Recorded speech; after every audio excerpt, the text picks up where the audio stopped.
My name is Charlotte, and the coldest moment of my life wasn't the night my son locked me in a freezer. It was the moment I realized he had stopped loving me long before that door ever closed. People look at me and see an old woman, fragile and fading, but they don't know the truth. How a lifetime of sacrifice can be shattered by the very hands you once held to guide. This is not a story about survival. This is the story of how a mother learned the price of trusting the wrong child and the fire she found in the dark.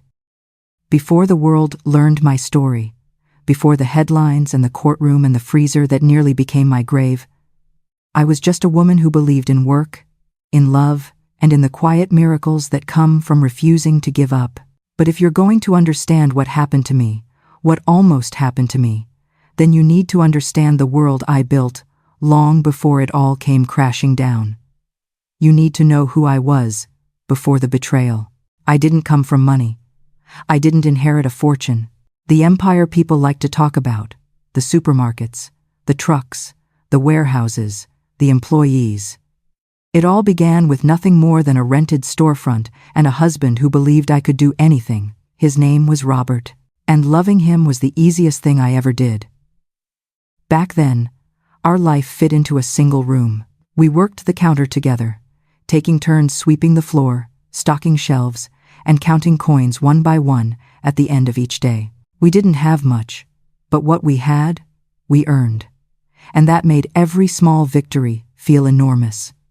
I remember the first winter we worked in that tiny shop. Snow would blow in through the cracks under the door, and my fingers would freeze around the coins as I counted change. Robert wrapped his coat around my shoulders every night, telling me, "One day, you won't have to freeze like this, sweetheart. One day, this will all be worth it." And he was right. It was worth it. But not in the way we expected. You see, when you build something with your bare hands, you don't just build a business, you build a world, a place where people depend on you, a place where you learn to depend on them too. And over time, that little shop grew. One expansion, one customer, one exhausting day at a time. By the time our oldest son, Michael, could walk, he toddled between the aisles as if he already owned them. He was such a quiet baby. Observant.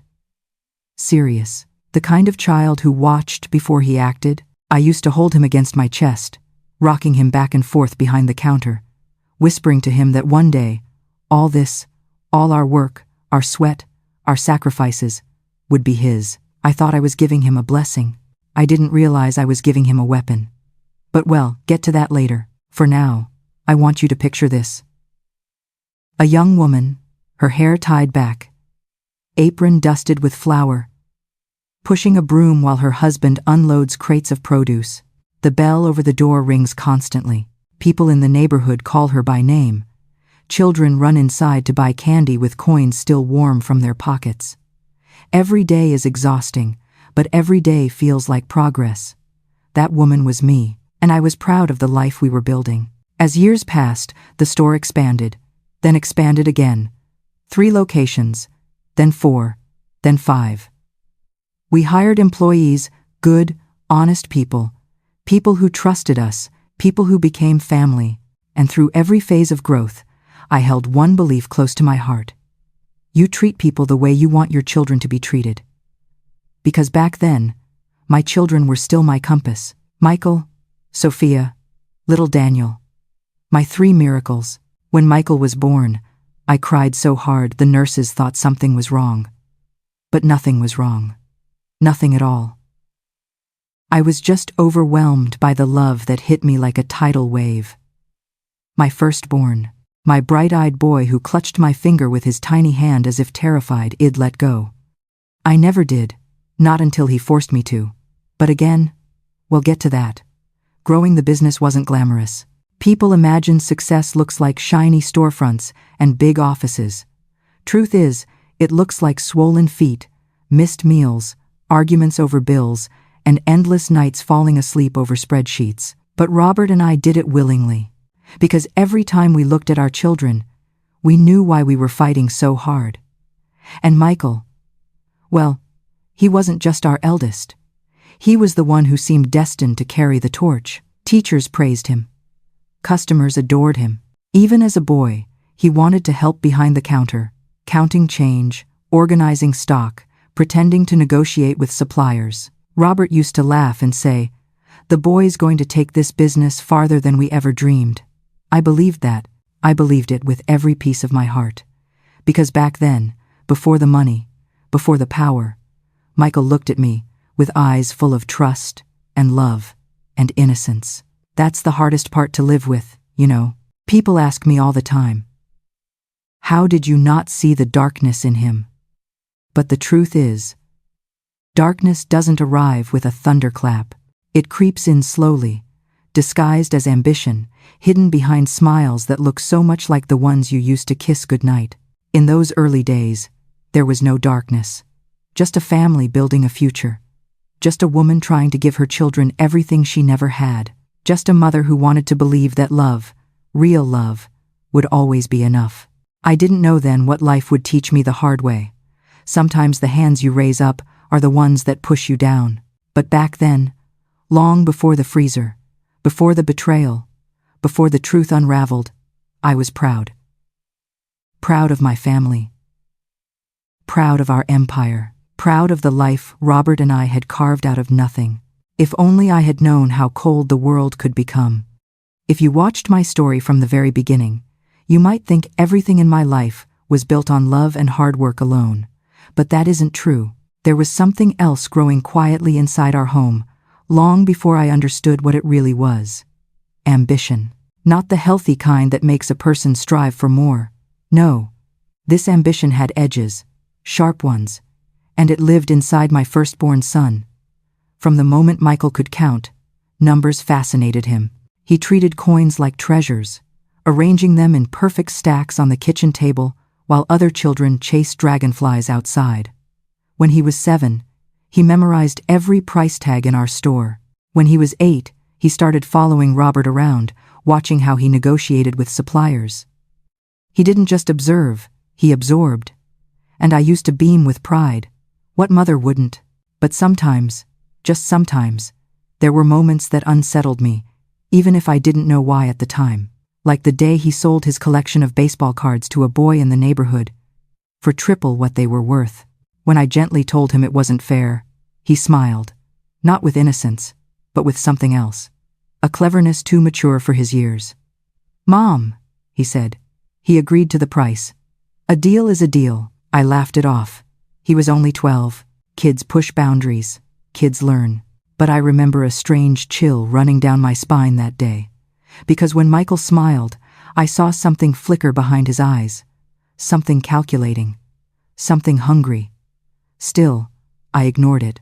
Because when you love someone, you don't study their shadows. You focus on the light. And Michael had so much light back then. Or at least, that's what I thought. As he grew older, his sharpness sharpened further. Teachers praised him constantly. A natural leader, they said. Brilliant, they said. He'll take your business farther than you ever imagined. Hearing that filled me with a pride I carried like a warm blanket around my shoulders. Robert felt the same. He adored telling his friends at the bar, "My boy's going to run the company one day. You just watch." And Michael heard every word. I sometimes wonder now if those words became the seed of something darker. You see, praise is powerful. Praise can build confidence. But in the wrong heart, praise becomes entitlement. By the time Michael entered high school, the store felt like his stage. He performed competence so well, carrying spreadsheets through the aisles, giving suggestions to employees twice his age, offering opinions about cost margins as if he'd lived a lifetime in finance already. Again, we applauded him. We fed his brilliance. We told him he was special. But brilliance without empathy is a dangerous thing. And ambition without restraint? It's a spark looking for something to burn. One memory still haunts me. I was in the stockroom checking inventory when a young employee ran in crying. "Mom, Michael took my tip jar," she sobbed. "He said he was teaching me about responsibility." I marched straight to him. "Michael, give it back," I demanded. He didn't flinch. "Mom, if she leaves money lying around, she deserves to lose it. That's how the world works." I scolded him. Of course I did. And he apologized. To her. To me. But it wasn't real. I could feel it. It was an apology offered out of convenience, not remorse. But still, I convinced myself I was imagining things. A mother's heart can be blind when it wants to be, and mine was completely devoted to my son. Looking back now, the warning signs were everywhere, but denial is a soft pillow, one that tempts you to rest your head even when you know you shouldn't. When Michael left for college, he chose business and economics. A perfect fit for him, everyone said, and they were right.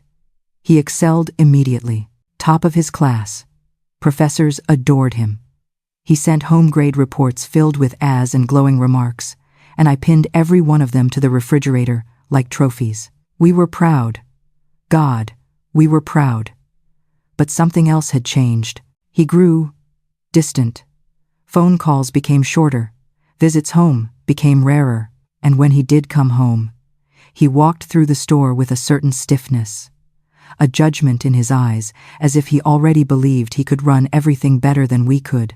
Robert noticed it too, but he mistook it for maturity. Let the boy spread his wings, he told me. Hez, becoming a man.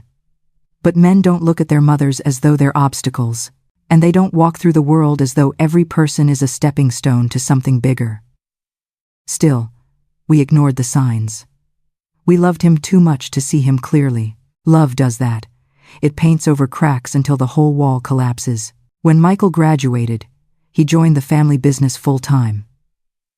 And at first, it felt like everything we dreamed of was finally happening. He modernized systems, implemented new strategies, impressed the board, and brought in profits we'd never seen before. Everyone said he was the future of the company, but the thing about the future is, it doesn't always grow the way you expect. Sometimes, it grows teeth. And slowly, very slowly, Michael began to change. Not in loud, dramatic ways, in subtle ways, quiet ways. Ways you don't notice until it's too late. He wanted control. More of it. And then, more. Looking back now, I realized that ambition wasn't something that appeared suddenly in him. It was always there, growing quietly in the shadows, waiting for its moment. And I was the one who fed it. I just didn't know I was feeding the monster that would one day turn against me. Success is a strange thing. It doesn't arrive with trumpets or applause. It slips in quietly, like dawn through a cracked window, soft, gradual, unnoticed, until suddenly the whole room is filled with light. One day, we were two exhausted young parents sweeping floors in a corner store. The next, we were running a mini-mart. And then, somehow, almost magically, we were opening our third location, but the truth is, none of it was magic. It was sacrifice. Pure, relentless sacrifice. And I was proud of every bruise, every aching muscle, every missed holiday that built what people later called an empire. By the time we reached 5 stores across Ohio, people in town treated our family name like a brand. Charlotte's Market, they'd say with pride. Best produce in the region. Honest people, kind people, and they were right. We were honest.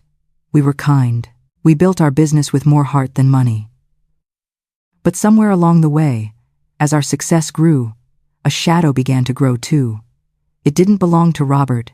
It didn't belong to me. It belonged to the boy we once thought was our brightest light. Michael. He had joined the company full-time after college. Sharp suit, sharper mind, and an ambition that impressed everyone. He modernized our financial systems, digitized inventory, negotiated contracts with a confidence that made suppliers twice his age nod in admiration. Employees whispered, "Hez the future." And I believed them.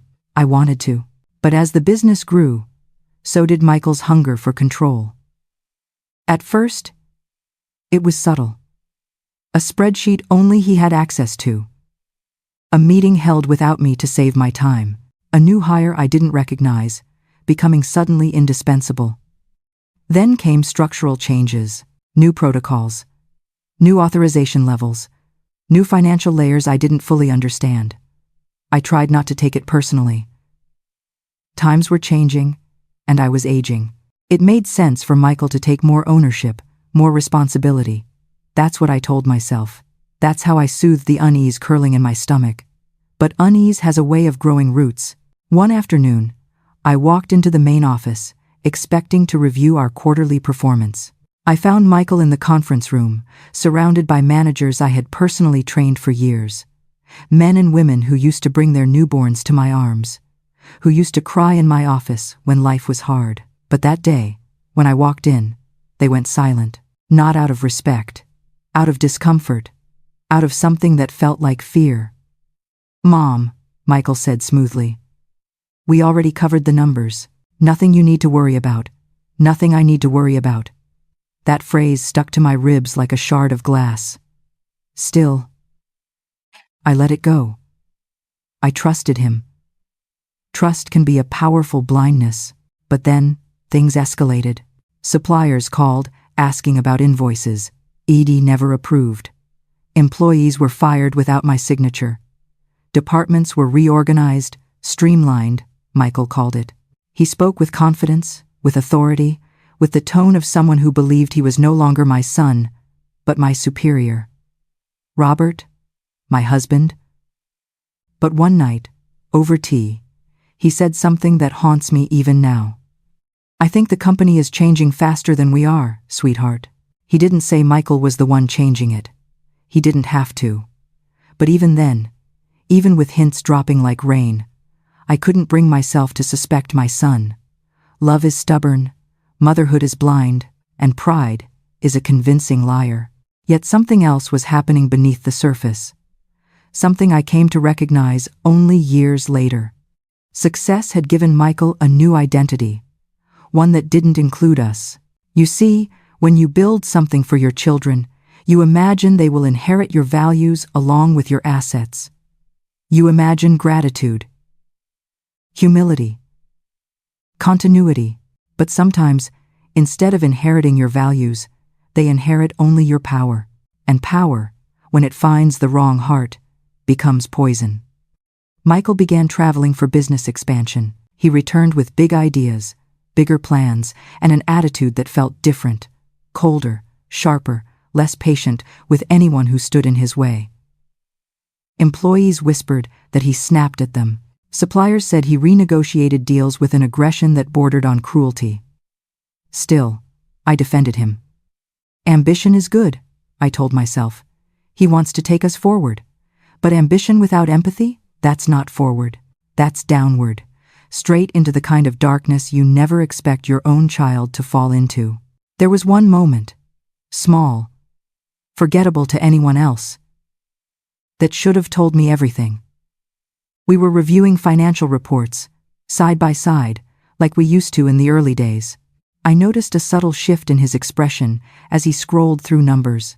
Not pride, not excitement, ownership, possession. As if every digit, every dollar, belonged not to the company, but to him. Then he looked at me, the way a teenage boy looks at an aging parent whose authority he's outgrown.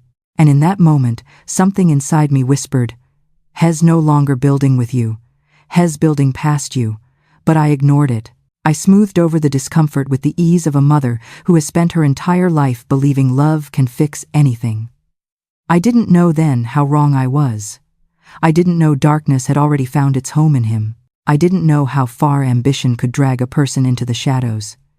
And I certainly didn't know what that darkness would cost me. But I would learn. Oh, I would learn. You can survive a lot in life, but nothing prepares you for the moment the person who held your world together simply doesn't wake up anymore. When Robert died, it wasn't just my husband who left me. It felt like the ground beneath my feet cracked open, quietly, cruelly, and swallowed the life I once knew. 56 years. 56 years of partnership, of raising children, building a business, dreaming the same dreams, and then, in a single breath of silence, he was gone. People say grief comes in waves, but for me, grief came like winter, cold, unending, and settling into every part of my life. The company felt like a ghost town without him. His chair in the office sat untouched for months. His coffee mug remained on the shelf, stained from years of use. Some days, I walked into his office just to breathe the faint scent of his cologne that still clung to the air. And that's when Michael stepped in. "Mom," he told me the morning after the funeral, "you don't have to worry about anything. He'll take care of the business." At first, those words felt like comfort, a son protecting his grieving mother, a promise of stability when everything else felt like it was falling apart. But now, looking back, I see the truth. My grief opened a door, and Michael stepped through it not as a son, but as an opportunist. He began small, convenient even. He said he'd handle supplier meetings because they'd understand him better. He rewrote schedules because the employees needed stronger leadership. He reorganized departments because the company needed modernization. And I believed him, because I wanted to, because my heart was too broken to question him. But cracks began to show. One afternoon, I walked into a meeting I didn't know was happening, a meeting I should have been leading. The room fell silent the moment I stepped inside, like children caught whispering secrets. Michael looked at me with a tight smile. "Oh, Mom, we didn't want to bother you with the numbers today. You need rest." Rest. That word became a shield he used against me again and again. I started noticing files missing from my desk, reports that only Michael had access to. Employees who once spoke freely around me now lowered their voices when I entered the room. Then came the firings. People I trusted for decades, people who helped build the company with us, were suddenly no longer a good fit. Good, loyal workers, gone overnight, replaced by new faces who nodded at everything Michael said. I confronted him. "Why didn't you tell me you let Mark go? Has been with us since the second store." He didn't even look up from his laptop. "Mom, you can't cling to the past. Mark wasn't keeping up. It was necessary." His tone wasn't cruel. It was worse, dismissive, as if he believed my opinion was just inconvenient. That's when the whispers began.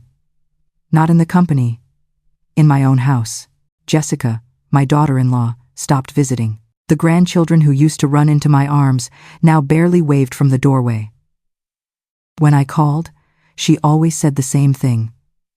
"We're busy." Michael has a lot going on, but if they were busy, why did they sound afraid? One Sunday, I overheard Michael speaking sharply on the phone in the hallway. When he saw me, he hung up quickly. "Was that the supplier from Cleveland?" I asked. "No," he snapped.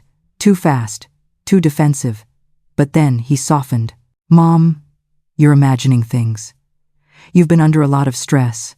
Maybe take a break from the business. Just for a little while. Take a break. Take a step back. Let go." The more he said it, the more I realized he wasn't offering help. He was pushing me out. Still, I tried to rationalize it. Maybe I was grieving too hard. Maybe I was clinging to old ways. Maybe Michael really did know better. But mothers know. We always know, even when we pretend we don't. And deep down, beneath the numbness of my grief, something inside me whispered, "Hez changing. Hez slipping away from you. Something isn't right." The moment that confirmed it came on a rainy afternoon. The weather was awful, thunder shaking the windows. I went to review financial updates, hoping work might distract me. But the file wasn't there. When I asked Michael, he barely hid his irritation. "Mom, you don't need to see every little detail. You're not the only one who understands the business anymore." It was the first time he had ever spoken to me like that. Sharp, cold, condescending. And something in me cracked. Not heartbreak. Not yet. Just awareness. A painful, creeping awareness that things were shifting beyond my control. That night, I couldn't sleep. I lay awake staring at the ceiling, listening to the rain beat against the windows, and for the first time in my life, I felt afraid of my own son. Afraid of what he was becoming. Afraid of the silence forming between us. Afraid of the shadow that seemed to be growing behind his eyes. I told myself I was imagining it. That grief was twisting my perception. That Michael would never hurt me. But I had no idea just how wrong I was. The cracks had only begun to show. The real break was still coming, and it would shatter everything. Suspicion doesn't enter your life like a scream. It enters like a whisper, soft, subtle, almost polite, so gentle that you don't notice it until one day it wraps around you like a cold fog and refuses to let go. For me, that whisper started only a few weeks after Robert's death. It began with numbers, small numbers, a missing invoice, a receipt with my signature on it. Except it wasn't my handwriting. I stared at it for a long time, telling myself the ink looked strange because my eyesight was getting worse, because grief was clouding my memory, because maybe I had signed it and simply forgotten. Denial is comforting like that. It gives you excuses to choose from, even when the truth is staring you in the face. But the documents kept piling up. Properties that had always appeared on our annual reports suddenly vanished from the updated lists. Bank transfers showed amounts far larger than anything we had approved.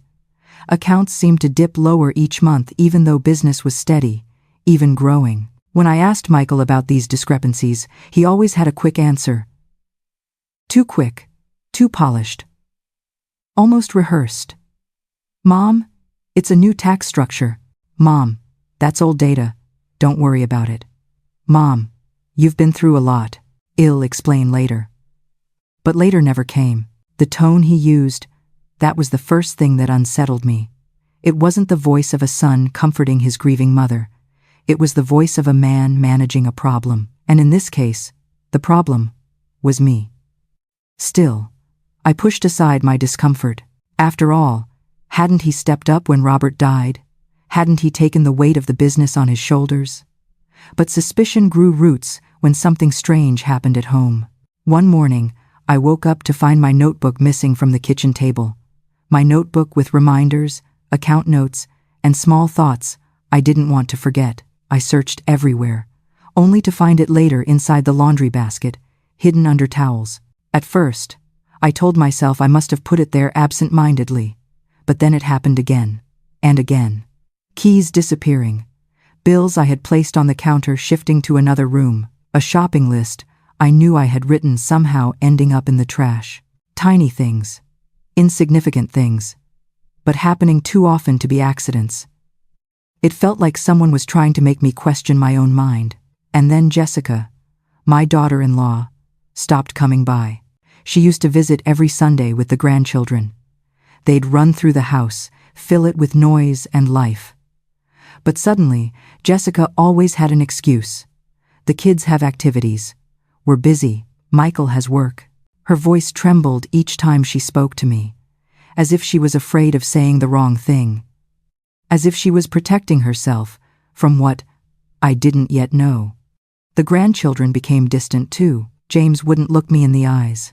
Little Olivia, who used to bake cookies with me, clung to her mother's hand instead.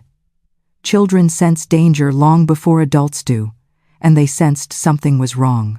But the moment everything shifted, the moment my suspicion became fear, happened on an ordinary Tuesday. I found a folder in Robert's old office while cleaning. It contained an asset list he had updated only a few months before his death. Properties, land holdings, investment accounts, everything we owned, meticulously recorded. When I compared his list to the one Michael had shown me the previous week, entire properties were missing, not sold, not listed as inactive, erased. My heart began to race. I checked again, slowly, carefully, with trembling fingers. There was no mistake. The warehouse in the industrial district, 2 retail lots we bought as future investments, a land parcel Robert always said would be for the grandchildren one day. Gone, all gone. And Michael never said a word. Fear began to settle into me. A fear not of losing money. Money can be earned again. But of losing the truth. Losing control. Losing myself. The next day, I asked him calmly, Michael, what happened to the warehouse in the industrial zone? He blinked, too slowly. Mom, I told you, we're reorganizing? No, I interrupted. You never mentioned a sale. His jaw tightened. Mom, you're confused. You were grieving. You probably forgot. There it was. The line he loved using. The line I had started to dread. You're confused. You forgot. You imagined it. But my mind was sharp, sharper than he realized. That evening, unable to sleep, I called my nephew Christopher, the only person I knew who understood finance as deeply as Michael. He came to my house the next morning, still wearing his office badge and carrying a folder under his arm. "Aunt Charlotte," he said, voice trembling, "I think something is very wrong." Inside the folder were printouts, documents he had quietly copied at work, transactions he didn't recognize, transfers to companies that didn't exist, payments approved with signature stamps that didn't match the originals. He looked at me with eyes full of worry. "I think Michael is moving money," he said, "and he's hiding a lot from you." My heart cracked then, quietly, painfully, under the weight of truth I no longer had the strength to deny. But the fear that washed over me wasn't for the business. It wasn't for the money. It was for the realization that the child I once held against my chest, the boy who used to curl his tiny fingers around mine, might be the man dismantling everything we built, everything Robert died believing was safe. And suddenly, suspicion wasn't a whisper anymore. It was a scream. There are moments in life when the world doesn't just change.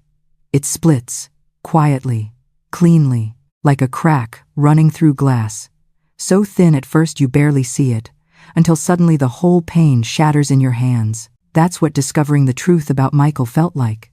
Christopher returned to my house 2 days after he first brought me those troubling documents. But this time, he didn't come with uncertainty or fear. He came with evidence. Cold, undeniable, devastating evidence.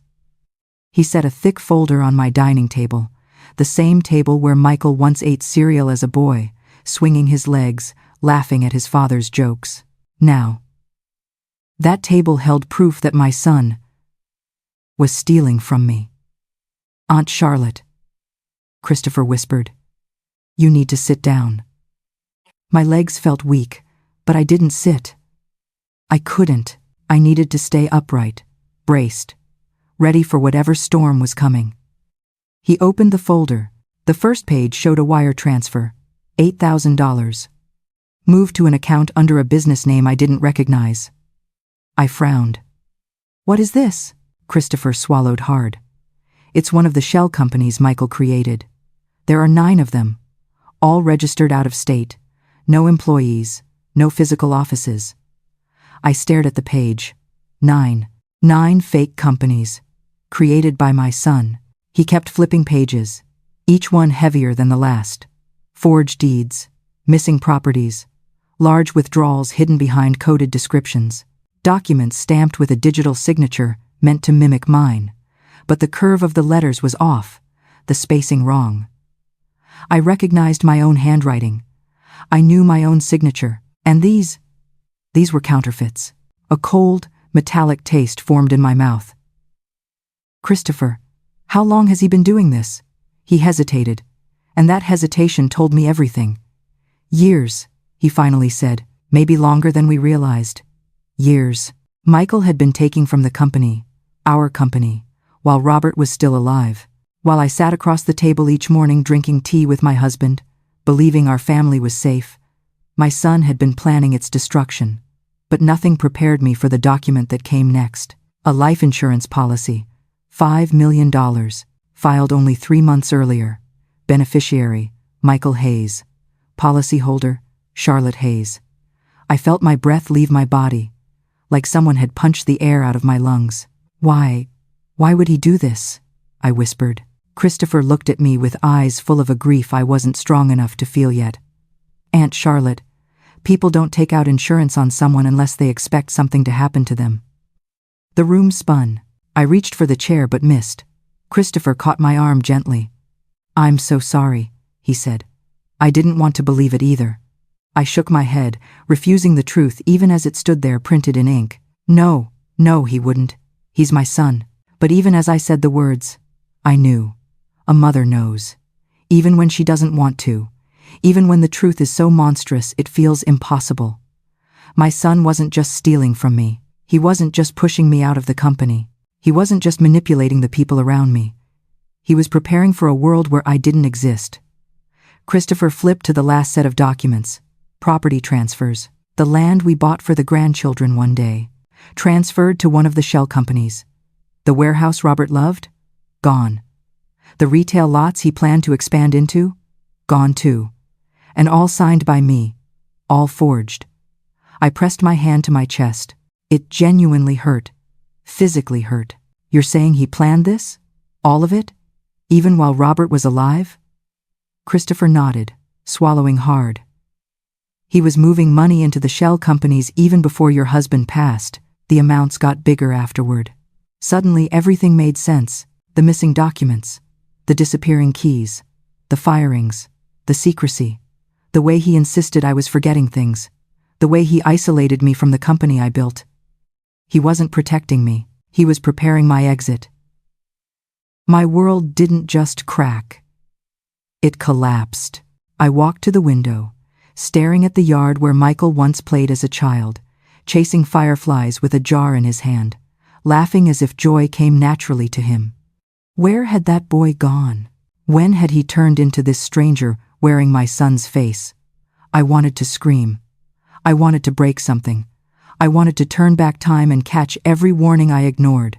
But instead, I stood there, silent, still, shaking, because the truth was too heavy for anything else.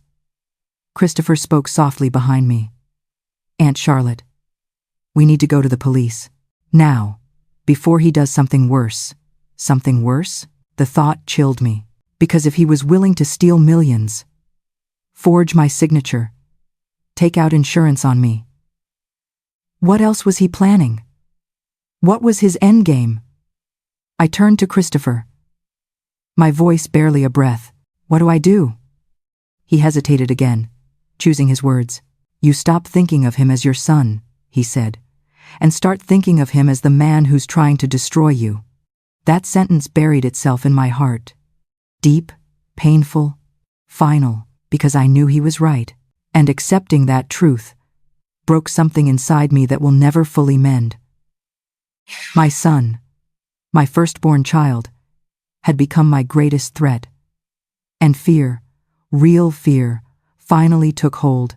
Not fear of losing the company, not fear of losing money, fear of losing my life. And the worst part was, somewhere deep inside, beneath the grief and betrayal, I knew this nightmare was only beginning. People think betrayal announces itself with shouting, with slammed doors, with some kind of dramatic explosion. But that's not how it happens. Real betrayal, the kind that ends lives. And on the day my son tried to kill me, he smiled at me more gently than he had in years. It began with a simple request, so simple that I still hate myself for obeying it. Mom, Michael said, stepping into my office with a calmness that felt almost rehearsed. We need to check the freezer in the warehouse. Something's wrong with the temperature system. The warehouse freezer, one of the oldest in our facilities, had always needed frequent inspections. I had checked it with Robert 100 times before he passed. There was nothing unusual about the request. At least, that's what I believed. But there was something in Michael's eyes that morning. Something still, something cold, something that should have made me run. Instead, I followed him. Susan, my most loyal employee, happened to walk by as we headed out. She asked if we needed help. Michael said no, but I told her yes. Come with us. And to this day, I thank God she listened to me instead of him. The air in the warehouse smelled of disinfectant and cardboard. Workers moved crates around us, unaware they were witnessing the first steps of a murder. Michael walked slightly ahead, leading us toward the back. When we reached the freezer, he pulled out his key, unlocked the heavy steel door, and stepped aside. Go ahead, Mom, he said softly, almost kindly. And because I was a mother who still wanted to believe her child was good, I walked inside. The cold hit immediately, sharp, biting, like a warning. Susan stepped in behind me, rubbing her arms. Then, slam. The door crashed shut behind us. That sound. That awful, final sound, is something I still hear in my dreams. At first, I thought it was an accident. I rushed to the door, pounding on it. "Michael, open the door." It closed on its own. But through the thick insulation, we heard the faintest sound, his voice, but not panicked, not concerned, calm, flat, resolute. "It's better this way," he said. I felt the blood drain from my body. Susan froze beside me. Neither of us could breathe. Then his footsteps moved away, slowly, deliberately, leaving us to die. The temperature inside that freezer was 20 degrees below zero. Colder than any winter I had ever known. Colder than the look in my son's eyes before he shut that door. At first, I pounded on the steel until my fists felt raw. I screamed his name until my throat scraped with pain. Nobody heard. Nobody came. The cold seeped into my bones, into my lungs, into my thoughts. Susan began crying, her breath turning to fog. I pulled her close, trying to warm her with a body that was losing its own heat. Minutes felt like hours. Hours felt like eternity. At some point, and I don't know when exactly, my mind began to slip. I saw Robert standing in the corner, smiling the way he did on our wedding day. I saw my children running through the store aisles, their laughter echoing off the frozen walls. I saw Michael. Not the man he had become, but the little boy who once held my hand with tiny fingers, and that hurt more than the cold. That hurt more than dying. But even as my vision blurred, something inside me refused to give up. A spark, a stubbornness, a fire that even the cold couldn't put out. I grabbed a metal shelf and started banging on it, not randomly, deliberately. 3 short, 3 long, 3 short, SOS.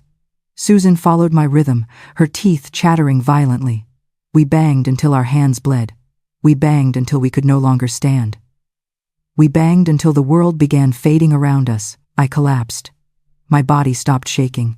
And that's when I knew hypothermia was taking me. You always imagine death feels like agony, but it doesn't. It feels calm, quiet, like slipping into warm water after fighting the cold for too long. My last conscious thought wasn't fear. It wasn't anger. It wasn't even betrayal. It was love, for the people who had tried to save me, for the life I had built, for the tiny spark inside me that refused to let Michael win. And just as the world turned white, just as the cold finally took me, I heard a sound, a faint creak, light, warmth, a scream. Maria, the night cleaner, had opened the door, and in that moment, I understood something with absolute clarity. My son hadn't failed to kill me. Something greater had refused to let me die. People talk about miracles like they're bright, shining things, sunbeams breaking through clouds, trumpets in the sky, angels descending from heaven. But my miracle came in the shape of a terrified scream. "Oh my God, someone help!" Maria, our night cleaner, stood in the freezer doorway, her hands trembling as she dropped her mop bucket. The look on her face, I'll never forget it. She wasn't just afraid. She was horrified, like she had stumbled upon a crime scene she couldn't make sense of. And she had.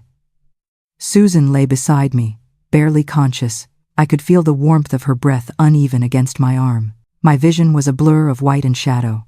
The world felt distant, muffled, as if I were underwater. But Mariah's voice, panicked, desperate, pulled me back from the edge. She screamed for help. She ran. She slipped on the tile, got back up, and kept running. And within minutes, workers rushed in. Hands grabbed me, lifted me, wrapped me in blankets. Someone shouted, "She's still breathing! She's still alive!" I remember a stretcher, lights flashing overhead, the sound of sirens tearing through the air, and then nothing. When I woke up, the world wasn't cold anymore. It was burning. My chest felt like fire. My fingers throbbed. My throat stung with every breath. I was lying in a hospital bed, wrapped in layer after layer of warming blankets. Machines beeped nearby, measuring the fragile line between life and death that I was apparently still walking. A nurse leaned over me. Mrs. Hayes.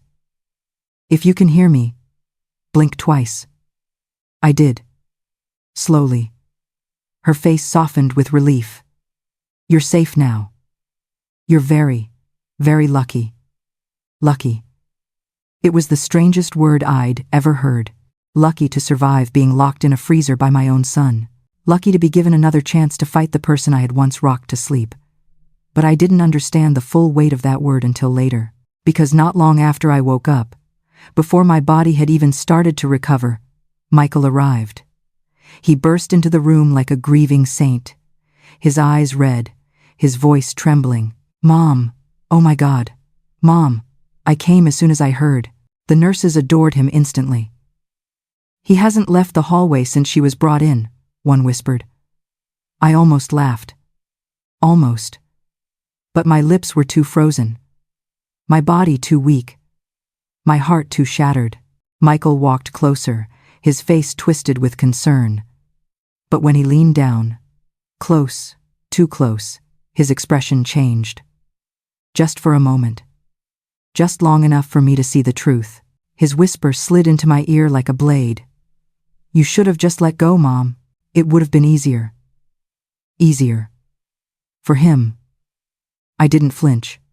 Didn't cry. Didn't react. I simply lay there, still as ice. Because terror has a way of paralyzing every muscle in your body, but inside me, something cracked. Not fear. Not anymore. Resolve. A burning resolve unlike anything I'd felt before. Because right then, in that moment, I knew exactly what I had to do. I had to play dead. Not physically, no. Michael wanted a mother who was weak, confused, fading. So I gave him exactly that. When the nurses returned, I let my eyes drift away. I stuttered my sentences. I asked the same question twice. I turned my head slowly, as if the world was slipping away from me. Poor thing, the doctors murmured. She's traumatized. She's disoriented. She may never fully recover. And Michael, oh, he loved it. He stood there nodding, pretending to be a devastated son, hiding the satisfaction in his eyes. He believed I was broken. He believed I was beaten.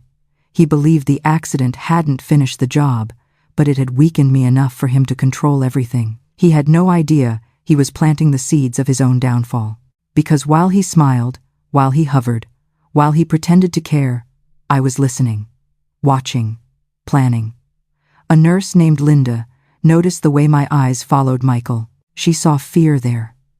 Real fear.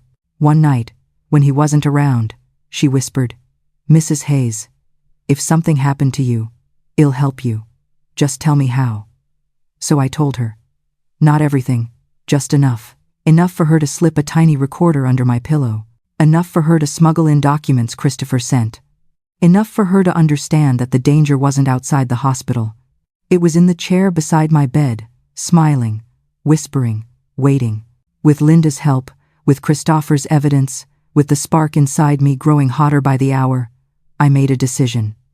If Michael wanted darkness, then I would become the light he could never escape. Not a fire that warmed him. Not a flame that forgave him. A blaze that exposed him, burned through his lies, and lit the path toward justice. My miracle wasn't just survival. It wasn't Mariah's scream or the doctor's skill. My miracle was the moment I stopped being afraid of my son and started preparing to end him, not as a mother, but as the woman he should never have underestimated. People think strength is loud, a raised voice, a slammed fist, a warrior's stance. But real strength, the kind that saves your life, it's quiet, it's patient, it wears the mask of weakness until the moment you choose to strike. And after surviving the freezer, after hearing my own son whisper threats into my hospital bed, I learned exactly how powerful weakness could be. Not truly, but convincingly enough that even the nurses believed the trauma had shattered my memory. I let my voice tremble. I let my hands fumble. I let my gaze wander, unfocused, as if the hospital lights were too bright to understand. Poor thing, one doctor murmured. She's not the same after what she went through. Michael stood behind him, nodding along like a grieving saint. But I saw the flicker in his eyes, that flash of satisfaction. He believed he had broken me. He believed the freezer hadn't finished the job, but it had made me fragile enough to manipulate. He couldn't have been more wrong, because while he smiled at the doctors, while he spoke softly to the nurses, while he pretended to protect me, I was collecting evidence. Every whisper, every threat, every mistake he made was another step toward his downfall. And I had help. Linda, the night nurse, became my silent ally. She saw the truth in the way my eyes tightened whenever Michael entered the room. She noticed the tension in my jaw when he leaned too close. And one night, when she checked my vitals, she whispered, "You don't trust him, do you?" My voice was barely a breath. "No. And I need your help." She didn't hesitate. That night, she slipped a tiny audio recorder beneath my pillow, small enough for Michael not to notice, sensitive enough to capture every poisonous word he whispered into my ear. And he whispered plenty. One night, when he thought I was asleep, he leaned over me and hissed, "You ruined everything, Mom, but it's fine. You won't be a problem much longer." Click. Recorded. Another day, he told a nurse in the hallway, "She's confused.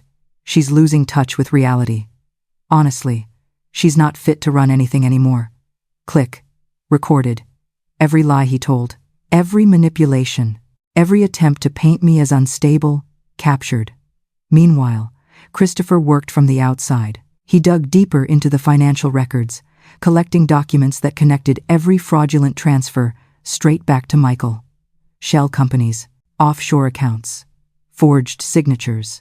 Assets moved quietly into his name. It wasn't just corruption. It wasn't just theft. It was premeditated destruction. Piece by piece, they were stealing my entire life from under me. My business, my credibility, my legacy. And if the freezer had succeeded, I would have died labeled confused, mentally unstable, incapacitated. But now they had underestimated the wrong woman. I studied Michael during each visit. His posture, his tone, his growing arrogance as he believed the narrative he was weaving. He'd sit beside my bed with his phone, pretending to work. "You'll need rest, Mom," he'd say. "You're not strong enough to handle the company anymore." I'd blink slowly, feigning confusion. Where am I again?" "That's good. Just rest."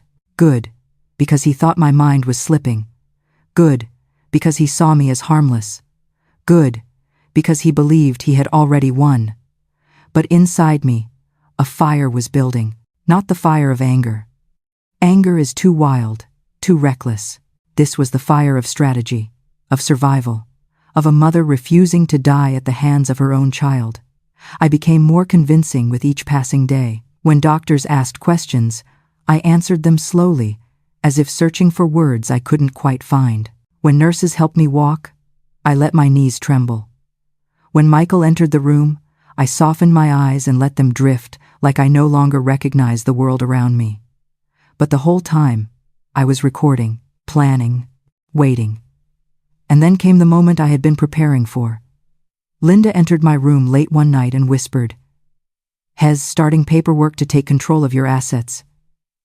He told the staff you're mentally unfit."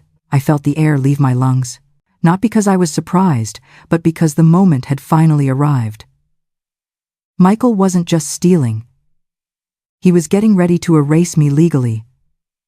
But what he didn't know was this. Every threat, he whispered, every insult, he murmured, every admission, was already saved on a flash drive in Linda's locker. Every forged document Christopher found, copied, and ready. The trap was nearly complete, and when I left that hospital, I would walk out not as a broken mother, but as a woman carrying a truth sharp enough to cut through every lie he had ever told. Michael thought he had silenced me, but fools forget this one simple truth. A woman who survives the coldest place on earth doesn't stay frozen. She learns to burn. People think the scariest moment in a story like mine is being locked in a freezer. But the truth? The real terror comes afterward. When you realize the person who tried to kill you isn't finished yet. And the day Michael told me, "Mom, let's take a drive, just you and me," I knew exactly what that meant. But I didn't shake. I didn't cry. I didn't run. Because this time, I wasn't the prey. I was the woman waiting for him to walk into his own trap. He arrived early that morning, acting the part of the worried son. "You need fresh air," he said gently, helping me into my coat. "You've been cooped up too long. Let me take you somewhere peaceful." Peaceful. Funny word, coming from a man who tried to freeze me alive. But I nodded, my expression blank, like the confused, fragile mother he believed I was. Inside, I was steady. Focused. Linda's recorder was hidden in my sleeve. A second device, Christopher's doing, was broadcasting my location live to the police. My hands trembled only because the cold morning air nipped at them.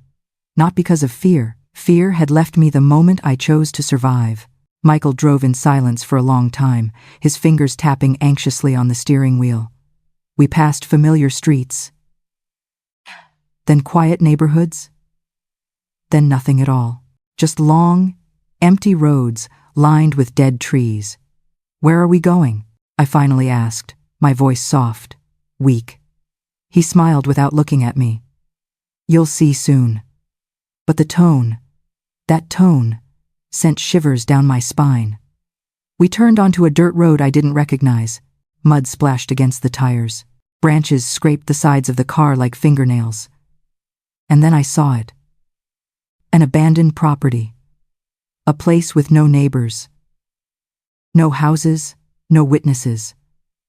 A place perfect for a second attempt. Michael parked, turned off the engine, and exhaled. Long, slow, relieved. And suddenly, I knew. He thought this was the end. He thought he'd finally win. He turned to me with a softness so hollow, it felt like an echo. "Mom," he said, "I need you to understand something. Everything I've done, I did it because you're not fit to run things anymore. You're slipping. You're a burden now." I blinked slowly, letting my lip tremble. "Why are we here, Michael?" He leaned closer. "Because I need to finish what I started." There it was. The confession.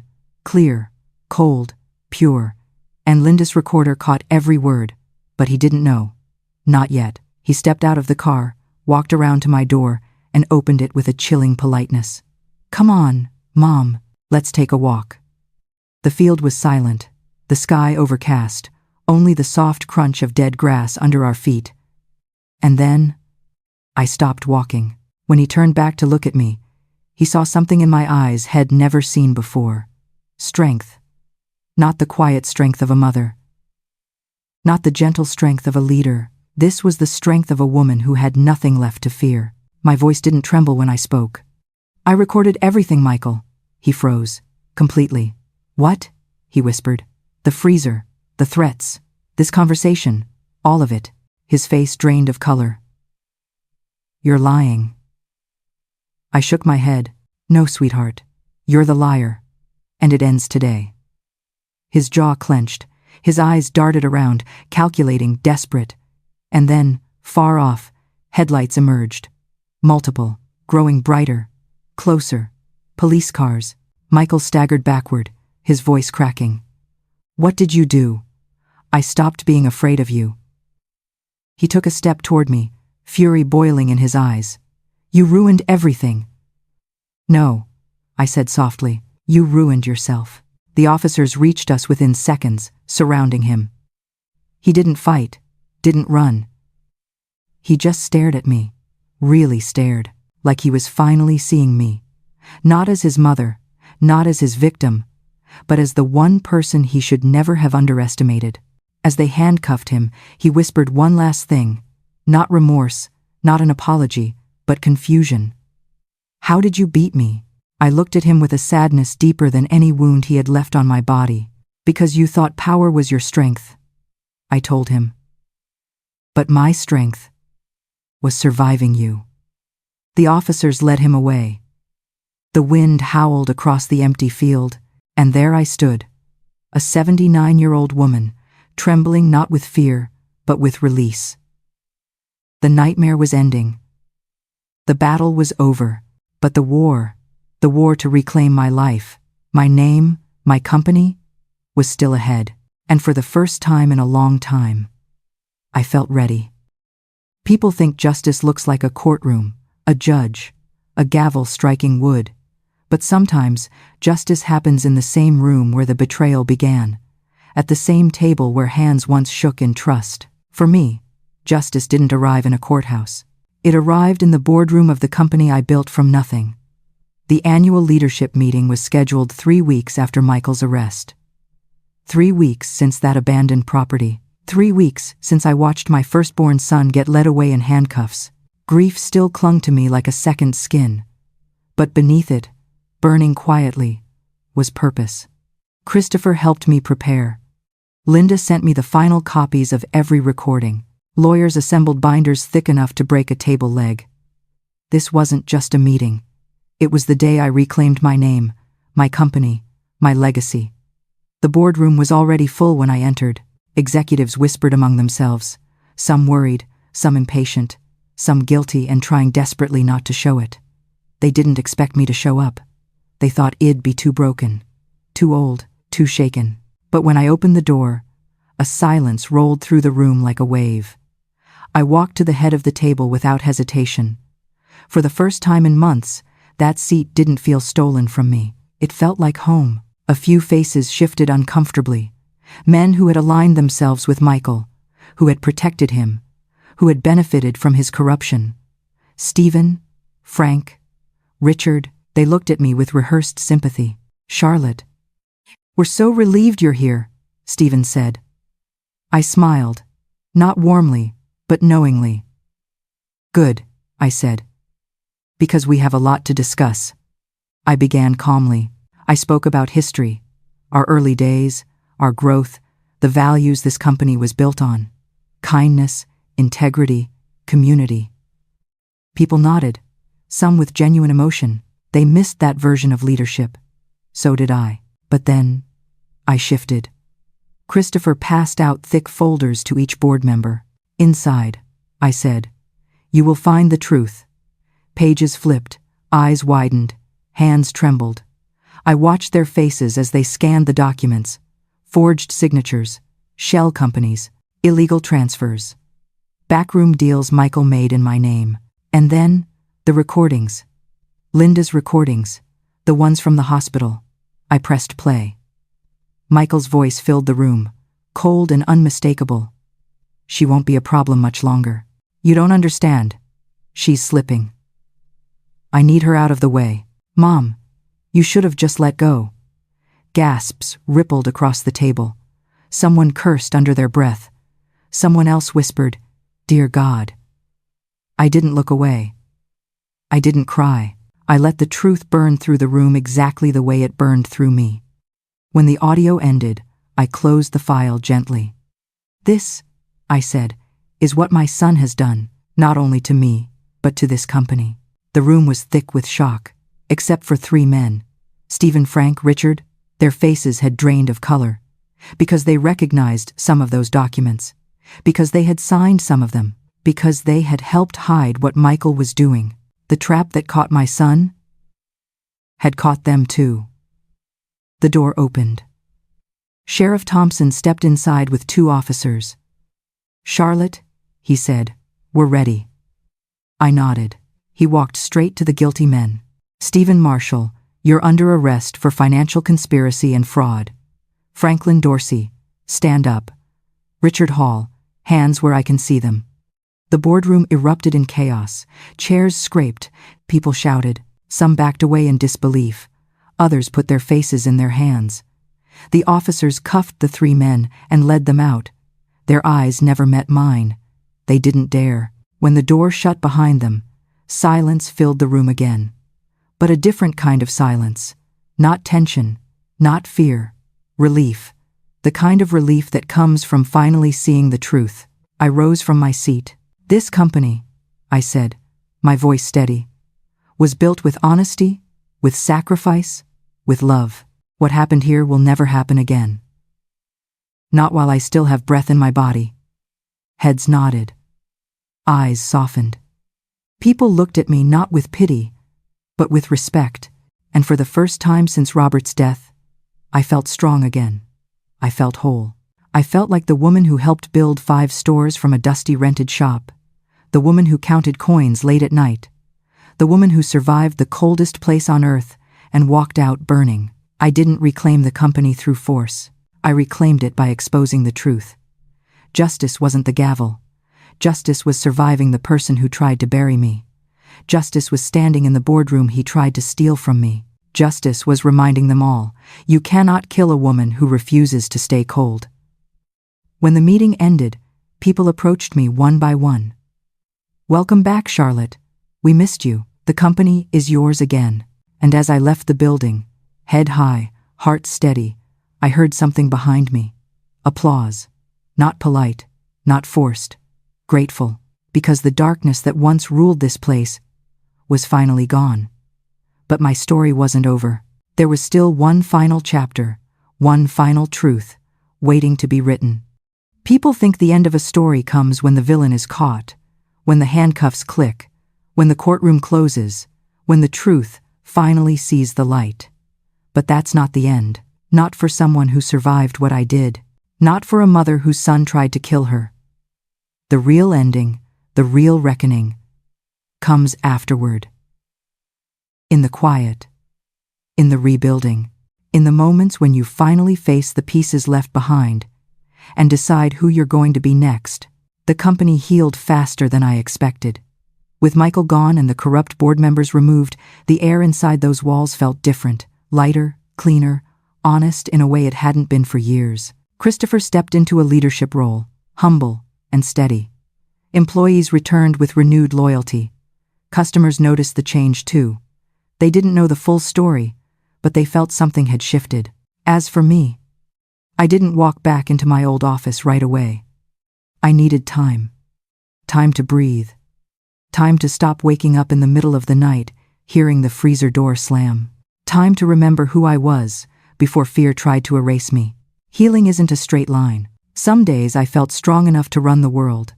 Other days I stood in the shower with water running over me, praying the hot steam would chase the cold out of my bones. But every day, I kept moving. Because surviving is one thing. Living again, that's a completely different battle. And then came the day I knew would eventually come. The day I went to see Michael. Not because I wanted closure, not because I wanted answers. Answers never heal the wound. I went because part of me needed to face him, not as a victim, not as his mother, but as the woman he failed to destroy. The prison visiting room was gray and hollow, like a place where time didn't bother existing. He walked in wearing shackles that clinked against the floor. For a moment, a painful, fleeting moment, I saw the little boy he used to be. The boy who once fell asleep on my chest. The boy Robert lifted onto his shoulders. The boy who promised he'd grow up and make us proud. I didn't ask him why, because the truth is, some answers don't matter. Some wounds don't close. Some people choose a darkness you cannot pull them out of. When the guard said time was up, I stood. You didn't win, Michael, I told him softly. You didn't take my life, you didn't take my mind, and you will not take my future. His jaw tightened, his eyes burned. But he said nothing. And that silence was the closest thing to truth he had ever given me. I walked out lighter, not because I forgave him, but because I finally stopped carrying him. Forgiveness isn't a gift you give someone who hurt you. It's a key you give yourself to unlock the prison their actions built inside your heart. And I chose to walk free. A year passed. One morning, I opened the store doors myself, just like I used to.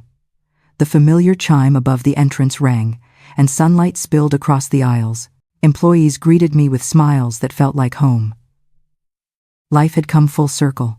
I wasn't the same woman who built the first shop with Robert, nor the woman who nearly died in the freezer, but I was someone stronger, someone forged by betrayal and refined by truth and reborn through fire.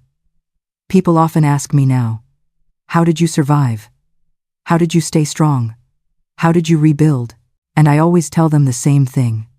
Strength doesn't come from never falling. Strength comes from standing back up after life knocks you into the coldest places you've ever known. When you're trapped in darkness, you have two choices. You freeze or you ignite. Inside that freezer, when my breath turned to crystals, when my body began to shut down, when my son walked away to let me die, I found a fire I didn't know I had. A fire born of every sacrifice I ever made, every life I touched, every piece of love that still lived in me despite the betrayal. That fire carried me through the cold. It carried me through the lies. It carried me through the courtroom, the boardroom, and the prison visitation room. And it carries me still. Because my story is not a story of a mother almost killed by her son. It's the story of a woman who refused to stay cold, a woman who rebuilt her life with burned hands and a burning heart, a woman who rose from the darkest chapter of her life, not as a victim, but as a flame. I survived the freezer, but more importantly, I learned how to burn. And now, when I tell my story, I tell it for one reason. So you never forget that even in your coldest moment, the fire inside you is still there, waiting for you to rise.